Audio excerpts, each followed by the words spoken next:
On a tendance à penser que le prix et la valeur, c'est la même chose. Mais et si ce n'était presque jamais le cas? C'est justement ce qu'on va explorer ensemble, cette différence parfois énorme entre ce qui est affiché sur l'étiquette et la valeur réelle, fondamentale d'un bien. Pour commencer, voilà une petite énigme bien concrète. On prend un burger, un produit connu dans le monde entier, non? Alors comment est-ce possible que son prix puisse autant varier d'un pays à l'autre? Et ce n'est pas juste une question de menu, vous allez voir. C'est en fait une porte d'entrée fascinante sur l'économie mondiale.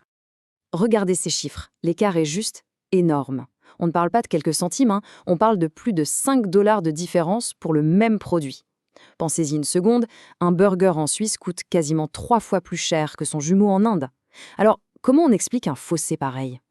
En réalité, ce burger, c'est un peu notre loupe économique. Ça a l'air tout simple, mais ça nous permet de zoomer sur des forces complètement invisibles qui façonnent la valeur des choses. Et ce, à l'échelle de la planète. Pour résoudre notre énigme, il nous faut un outil. Et cet outil, c'est la parité de pouvoir d'achat, ou PPA. En gros, l'idée, c'est d'arrêter de regarder la valeur d'une monnaie sur les marchés financiers pour se demander concrètement qu'est-ce que je peux vraiment acheter avec dans la vie de tous les jours. Et voilà, toute la différence est là.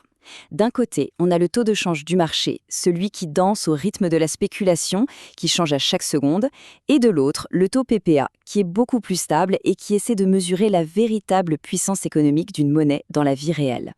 Au fond, la théorie est d'une logique implacable. Si un produit est parfaitement identique, son prix devrait l'être aussi, peu importe l'endroit où on l'achète. Logique, non? C'est la base de tout le raisonnement. Ah, mais c'est là que ça devient vraiment intéressant. Parce que, bien sûr, la réalité est toujours plus complexe que la théorie. Il y a des grains de sable, des facteurs qui viennent tout perturber et qui empêchent cette loi du prix unique de s'appliquer parfaitement. Et voici sans doute la plus grosse clé du mystère. On peut facilement envoyer un téléphone à l'autre bout du monde, mais on ne peut pas exporter une coupe de cheveux. Et c'est justement ces services locaux, comme les salaires des employés du fast-food, le loyer du restaurant, qui ne subissent pas la concurrence internationale. C'est à partir de là que les prix commencent à vraiment diverger.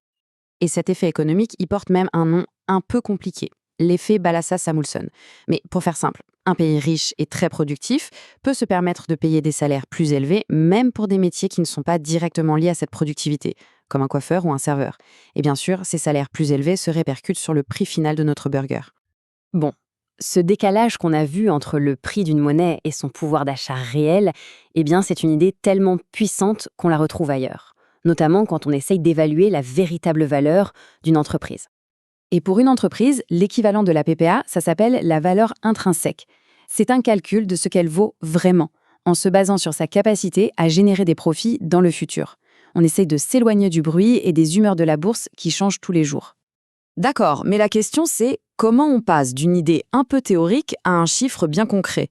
Pour ça, il existe une méthode principale. Cette méthode s'appelle le DCF, pour Discounted Cash Flow. L'idée est assez simple en théorie.